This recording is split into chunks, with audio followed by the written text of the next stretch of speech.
That night was absolute chaos. The storm had started in the middle of the afternoon, and the sound of the wind mixed with the rain hitting the windows made me feel like I was trapped inside a drum. I'd taken the day to catch up on some chores I'd been putting off for weeks, so I figured that would be my company as I folded laundry and swept the floors. I've been living alone in this quiet, out-of-the-way neighborhood for a while now, and it's rare to get visitors, especially on nights like that. So when I heard the knock on the door, I felt this strange shiver crawl up my spine, but I tried to brush it off, probably just a neighbor needing something. I opened the door, and there he was, soaked from head to toe, hair dripping water, his heavy jacket clinging to his body. He looked like he was in his 40s, his face partially hidden by the hood's shadows, but I could see he was shivering. He said his car broke down nearby and that he needed to use the phone. Something about his story felt off. There wasn't really a road close by. But who was I to judge, right? I forced a small smile and nodded, letting him in quickly so I could get this over with. I turned to grab the phone from the table in the living room, and that's when I heard the click of the door lock behind me. In that instant, my senses kicked into overdrive like a blaring alarm. For a second, I was frozen with my hand in midair, trying to process what just happened.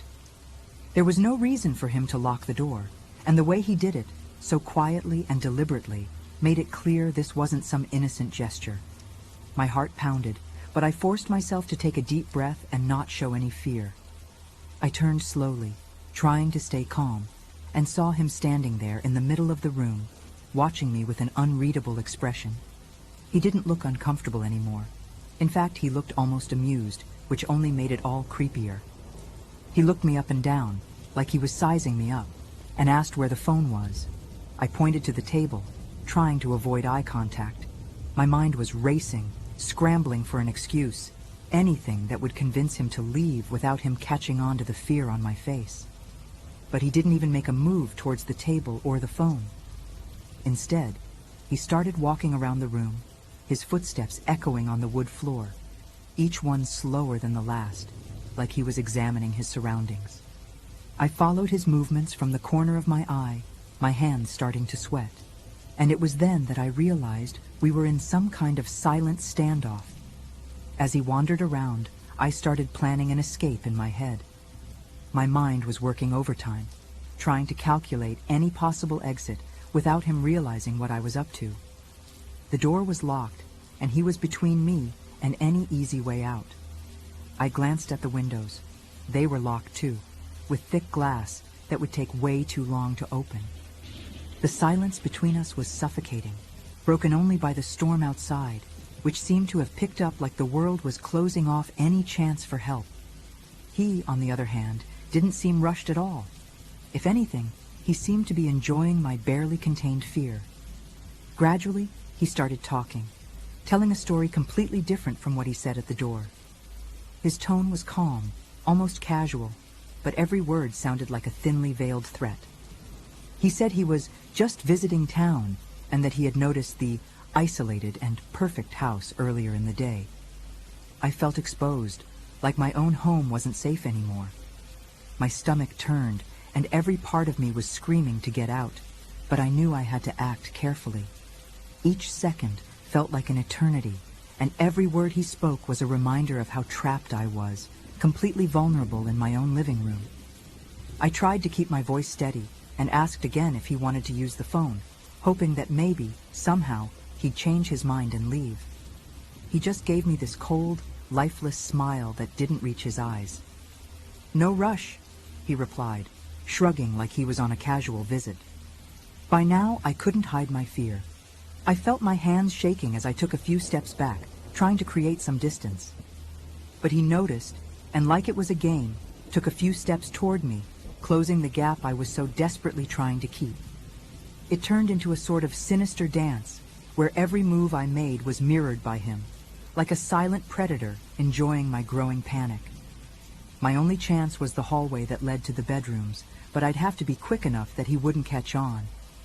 With my heart racing, I threw out, "I'll grab you a towel," using the first excuse that came to mind. He tilted his head, studying me like he was deciding if he should laugh at my poor attempt. But to my surprise, he just nodded, that unsettling smile still on his face. I took the chance and started walking toward the hallway, feeling his gaze burning into my back with every step. As soon as I turned down the hall, my pace quickened, and my only thought was to find somewhere safe to lock myself in until he left. I darted into the master bedroom, shut the door behind me, and turned the key with trembling hands. My heart was pounding so loud I could barely hear the storm outside anymore. All my confidence crumbled as I realized just how trapped I was. I looked around, searching for anything I could use to defend myself, a chair, a lamp, anything. But nothing felt enough against someone who had clearly planned every step of what he was doing. Then I heard slow, deliberate footsteps echoing down the hallway. He was coming, unhurried, like he was savoring every second. I tried to steady my breathing, crouched behind the bed, clutching my phone and desperately trying to call for help. But, as if things couldn't get worse, I realized I had no signal. The storm must have knocked it out. A chill ran down my spine, and in that moment, all I could do was stay perfectly still, listening as his footsteps grew closer and closer to the door. The footsteps stopped right outside, and the silence that followed was somehow more terrifying than any sound. I stayed there, frozen, barely breathing, waiting for any clue of his next move. After a few seconds that felt like hours, I heard the handle turn slowly. I could only hope the door was really locked, but when the handle stopped, he started knocking, slow, rhythmic, almost mocking. Each knock felt like a reminder that I wasn't safe, that he was just outside, waiting for his chance. I closed my eyes, bracing myself for the worst, trying to convince myself that if I stayed quiet enough, maybe he'd give up. To my surprise, after a few minutes, the sound stopped. I waited a bit longer, afraid it might be a trick, but the silence continued. Finally, I gathered the courage to get up and, with shaky legs, crept over to the window to see if he was gone. There was no one in the yard, and with a mix of relief and suspicion, I unlocked the bedroom door and dashed to the living room. The front door was slightly open, and the rain was still pouring outside. He was gone, no sign of him or any trace that he'd been there. I never found out who he was or what he wanted, but since that night, I lock my door as soon as it gets dark. It's just a habit now, a reminder that, as safe as a home can feel, danger can show up anytime, usually without any warning at all.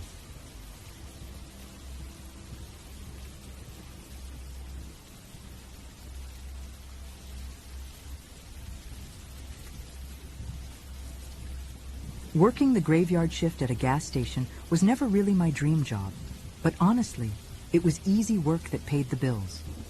Most nights were spent sneaking in quick naps and gulping down coffee, with only the occasional interruption from a drunk needing more beer or a lost driver looking for directions. But a few months ago, a customer started showing up almost every night, always around the same time, between 3 and 4 in the morning. The guy was thin, in his 40s, with a scruffy beard and sunken eyes, always dressed in worn-out baggy clothes. At first, I didn't think much of him, just another oddball wandering around late at night. But soon, I started noticing something that made me uncomfortable. Every time he came, he bought items that wouldn't seem suspicious on their own, but together, they felt way out of the ordinary. One night, he bought a roll of duct tape. The next, industrial-sized trash bags. Then, rope. I'd try to make small talk, ask things like, working on a project? Or going camping? He'd always respond with a quick nod, never meeting my eyes, like he was in a hurry or wanted to avoid any interaction. It started to really bug me, you know. I tried not to dwell on it, but every time he left, I'd feel this strange, lingering unease, like something was deeply wrong with the whole situation. One night, he came in looking different, more tense. His hands were shaking slightly, and he seemed a bit out of it, like he was in a rush but didn't quite know why he was there. He went straight to the tools section and grabbed one of those heavy-duty flashlights, the kind that can light up a whole mile if needed. When he came to the counter, I tried to make small talk again, asking something like, "What's the flashlight for? Late night fishing?" He just mumbled something I couldn't make out, didn't even look at me, and threw some crumpled bills on the counter, almost like he was desperate to get out of there. The way he acted left a knot in my stomach, a bad feeling I couldn't shake. As soon as he left, that uneasy feeling grew stronger. I knew it was probably none of my business, but I just couldn't ignore the sense that he was up to something strange. I grabbed my phone, and after hesitating a bit, decided to call the police station down the street. I quickly explained the situation, not going into too much detail, but enough for the officer on the line to take me seriously. He promised to send a patrol car to check things out in the area. I felt a bit guilty afterward, wondering if I was overreacting, but at the same time, something inside me said I'd done the right thing. It didn't take long for a patrol car to pull up nearby. I watched the two officers exchange a few quick words before heading off down the road in the direction the man had taken. I watched from the window, still feeling that nagging sense that something terrible was about to be uncovered. A few minutes later, one of the officers came back into the store, looking both surprised and disturbed. He told me they'd found the man's car parked in a secluded spot near an old trail that led into a dense wooded area. The car was a mess. He'd practically turned it into some kind of home. Inside the car, they found a bunch of the items he'd been buying from the gas station over the past few weeks: rope, garbage bags, duct tape. But what really sent chills down my spine was hearing about a grimy old mattress on the back seat, covered with torn blankets and food scraps scattered everywhere. The officer said it looked like he'd been living there for a while, but what nobody could understand was why. He wasn't just a regular homeless guy, they said. Apparently, he had money, but was choosing to live this way, accumulating these strange supplies. The officers tried talking to him, but he stayed vague, not offering much explanation. He only kept saying he was doing important work and that people wouldn't understand. That just made the whole thing even stranger. The officers tried to dig deeper, to see if he was involved in any crimes or had a history of mental health issues, but they didn't find anything relevant. No criminal record, no medical history indicating any problems. The best they could do was make him leave the area, telling him he couldn't stay there since it was private property. After he left, things cooled down a bit, and I tried to get back to my usual routine, but that uncomfortable feeling never really left me. Every late-night customer that came in after that, I'd look twice, half expecting to see him again. Time passed, and I started to think I'd never see the guy again. But a few weeks later, around the same time, close to 3 in the morning, he came back. This time, he looked even more worn out, like he hadn't slept in days. He walked in, took a quick look around, like he was searching for someone, and headed straight for the counter, buying only one thing: an extra battery for that flashlight he'd bought last time. When he got to the counter, I couldn't hold back my curiosity this time, so I asked more directly, trying to understand what was going on. "Are you working on some night job or something, man?" He stared at me for a moment, but his eyes looked empty, distant, like he was in another world. After a long, uncomfortable pause, he answered in a low voice, almost a whisper, "It's safer at night. Nobody sees me." That sent chills down my spine. He paid for the battery without another word and rushed out, like he was running from something or someone.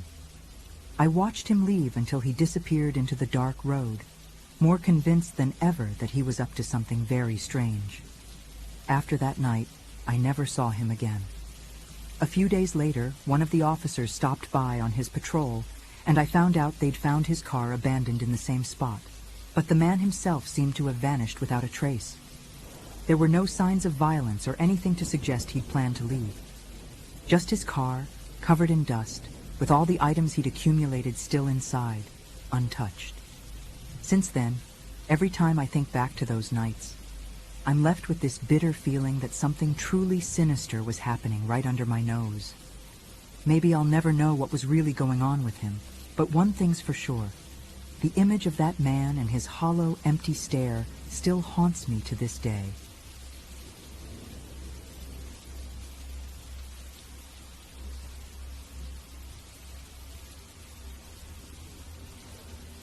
It happened on one of those weekends I'd been looking forward to for weeks. My parents were going away, and I'd finally have the whole house to myself. I was around 17, and like any teenager, all I wanted was a little independence and, of course, to enjoy the silence. Back then, I loved spending hours in the basement. Not because it was comfortable, but because it was the only place where I really felt isolated from the rest of the world. I grabbed some blankets, went down with a few snacks, and started watching a movie on my laptop, just relaxing, enjoying the near-perfect silence. That was the plan, at least. Until I started hearing some weird noises upstairs. At first I thought it was all in my head. You know when you hear a noise and try to convince yourself it's just the house settling or something like that? Yeah, I tried to calm myself that way, but the sounds continued. It was like footsteps, soft, like someone was trying to walk without making a sound. I just sat there, frozen, listening intently. I even thought about ignoring it, but the discomfort was growing. I grabbed my phone and called a friend, trying to laugh it off, but he noticed something off in my voice. He chuckled and told me it was probably just the wind or something, and to relax. That helped a bit, but the feeling that something was wrong wouldn't go away. After that call, I forced myself to try and relax again. I started the movie back up, turned the volume up a bit to distract myself, but the idea of being alone in the whole house started to make me uneasy. I tried not to think too much about it, convincing myself it was just my mind playing tricks. Then, late that night, just as the movie was ending, I heard the noise again. This time, it wasn't just a single footstep. There were several. I could swear someone was walking around upstairs. And then came the sound that made my heart race, the slow creak of a door closing. I mentally ran through the doors upstairs and knew that the only one that made that specific sound was the door to my bedroom. I was completely frozen. I tried to think, to convince myself it was impossible, but something in me knew this wasn't a mistake. My hands were shaking as I picked up my phone again and dialed 911. The operator listened calmly, but my voice must have given away how scared I was. She asked me to stay where I was and said she'd send a squad car as soon as possible. The next few minutes felt like hours. I just stood there, still, with the phone in my hand, listening to every little noise, wondering if I'd see someone coming down the basement stairs any second. The sense of helplessness was terrifying. When I finally heard the police sirens approaching, it was like I could breathe again. The officers entered the house and went straight upstairs while I waited in the basement, still too afraid to move. After a while, one of the officers came down and told me the house seemed empty, but they wanted to ask me a few questions. I told them about the footsteps and the sound of the door closing, and they seemed to take it seriously. I asked one of them to check every room and only went upstairs when they assured me it was safe. It felt like an overreaction, but I didn't want to take any chances. As they inspected the house, I heard one of the officers call out to the others. My heart started racing again. When they came back, they called me over and said they'd found something strange. A small, nearly invisible entryway hidden behind a built-in closet in the upstairs hallway.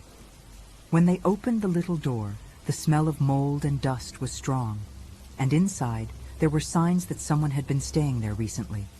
A folded blanket, some food wrappers, and even a few water bottles.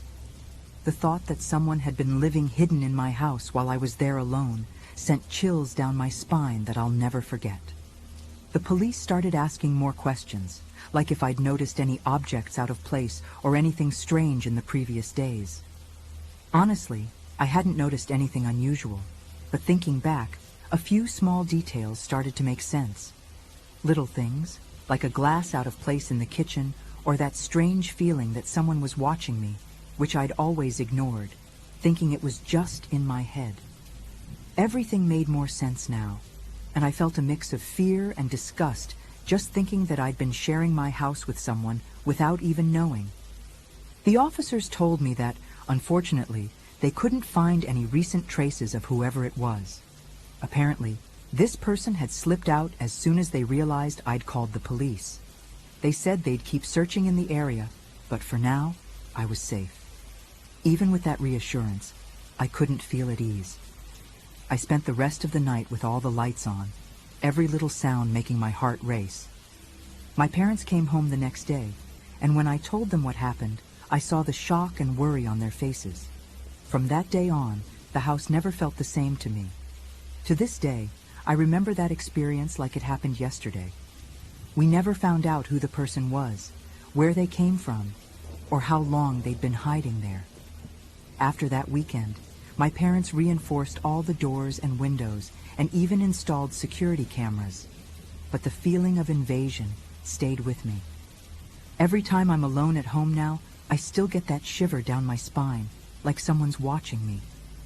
Even though the police assured me I was safe, that experience left a mark that's never really faded. Now, whenever I hear a strange noise, my mind goes right back to that night and the slow sound of the door closing upstairs. If I learned anything from this, never underestimate the silence of an empty house.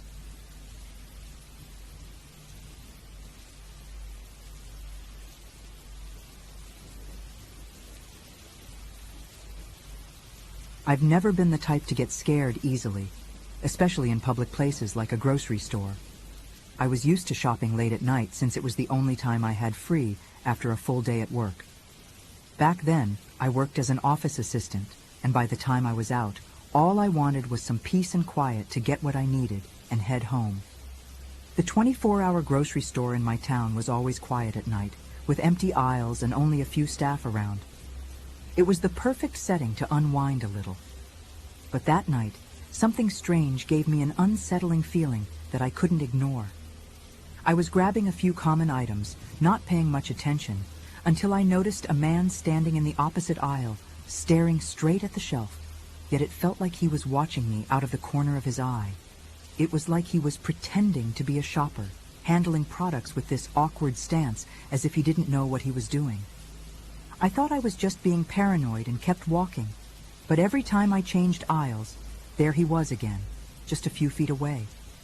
He was pretending to look at the products, but he didn't touch anything. That's when I realized that no matter which aisle I entered, he always appeared there, as if playing some kind of strange game. I tried to convince myself that he was just there by coincidence, but each aisle I entered, he would show up right behind, always keeping that minimal distance as if trying not to attract much attention. My heart began to race in a way I couldn't control. I grabbed a bag of cookies and pretended to be distracted, trying to observe his movements out of the corner of my eye. He was looking at the shelf, but I could tell his eyes were slightly angled toward me. That blank, almost robotic expression sent a chill down my spine. It was way too late for someone to be wandering aimlessly. Anyone there at that hour was usually in a hurry to finish their shopping, but he seemed to be there just to watch me. I decided it was best not to take any chances. I tossed a few things into my cart just to keep up appearances, pretending everything was normal, while every instinct I had screamed for me to leave. I went over to the self-checkout, and as I scanned my items, I looked discreetly over my shoulder. He was standing near the exit, almost like he was waiting for me, but trying to look casual, staring at a display board on the wall. My hands were shaking as I scanned the items and completed the purchase. I didn't know what he wanted, but the idea of going out to the parking lot alone and finding him there was terrifying. As soon as I was done, I took a deep breath, tried to calm myself, and prepared for whatever might happen. When I stepped out of the store, the cold night air wrapped around me, intensifying the tension in my body. The parking lot was practically empty, just a few scattered cars, and mine was parked a little further away in one of the last spots. I quickly looked around, and there he was, standing by a pillar near the exit, staring at me with that eerie, unwavering look. He wasn't even trying to hide it this time. It was as if he no longer cared if I knew he was following me. That's when I felt my stomach twist. Part of me just wanted to sprint to the car and get out of there as fast as I could, but I knew I had to keep calm. With steady steps, but without running, I headed toward my car, trying to look as composed as possible. With each step, I felt his gaze burning into my back. That's when I realized something even more disturbing. He started following me again, this time with no disguise. The sound of his footsteps echoing in the empty parking lot made my heart race, but I forced myself not to look back. I was only a few feet from my car, and I knew I had to act quickly. As I got closer, I reached into my bag for the key with trembling hands, praying he'd give up and leave, but he just kept getting closer. When I finally got my key out, panic fully took over. I put the key in the lock and unlocked the car, almost tripping as I opened the driver's side door. At that moment, I glanced back and saw that he had stopped just a few feet from me, with a blank expression, almost as if he was waiting for some kind of reaction. There was something in his eyes, a mix of curiosity and hunger. I don't know, but it was enough to make me jump inside the car and lock all the doors immediately. I stuck the key in the ignition in a hurry, my heart pounding so hard I could hear each beat. The engine took what felt like forever to start, but as soon as it did, I didn't think twice. I reversed and sped out, almost hitting a column. I took one last look in the rearview mirror and saw him standing in the same spot, watching me as I drove away. He didn't try to chase the car, didn't make a single move. He just stood there, watching, like he knew something I didn't. As soon as I hit the road, I took a deep breath, but the feeling of relief didn't last. Out of reflex, I looked in the rearview mirror again, still scared, and that's when I saw a shadow, almost as if he was there, in the darkness of the back seat, even though I knew that was impossible. My heart nearly stopped. I jumped in my seat and turned to look at the back, just to be sure he wasn't actually there. Of course there was no one, but the fear was so deep in me that for a second, I believed he could have somehow gotten into the car without me noticing. I took a deep breath, trying to calm down, but the feeling of still being watched was overwhelming. At that moment, all I wanted was to get home as fast as possible and put it all behind me. I sped down the empty road, avoiding looking at the sides, while my mind raced with thoughts about what he might have done if I hadn't managed to escape. Getting home, however, didn't bring the relief I'd hoped for. When I parked in my driveway and turned off the car, I realized my hands were still shaking.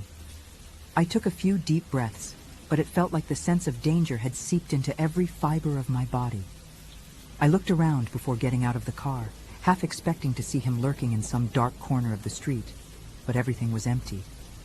Only then did I step out and rush inside, locking the door behind me. Even in my own home, I felt exposed, like he could be watching me from some hidden place I couldn't see. That night, I left all the lights on and slept with my phone by my side, every little sound making me jump out of bed. After that night, I thought the feeling of being watched would eventually fade, but in the days that followed, the discomfort only grew. Every time I left the house, it felt like someone was watching, and even at work, I found myself glancing over my shoulder. I told a few people about what happened, but they all said I was probably just being paranoid, that I was probably just too tired and got spooked over nothing. But deep down, I knew it had been real. So one night I decided to go back to the store, just to make sure it was nothing but a nightmare in my mind. And that's when I saw something that made my blood run cold. When I pulled into the parking lot, I saw the same man from that night standing by the store entrance, exactly where I first saw him. He didn't move, didn't look at me, but he was there, like a shadow that refused to leave. I didn't need any more confirmation that it wasn't a coincidence. I turned back to my car without even stepping foot inside the store, and since then, I've completely changed my routine. I started shopping at different times, at other places, avoiding any situation where I might be alone. To this day, I don't know what he wanted or why he followed me, but the memory of that blank expression and that cold stare haunts me to this day. Whoever or whatever he was, I hope I never cross paths with him again.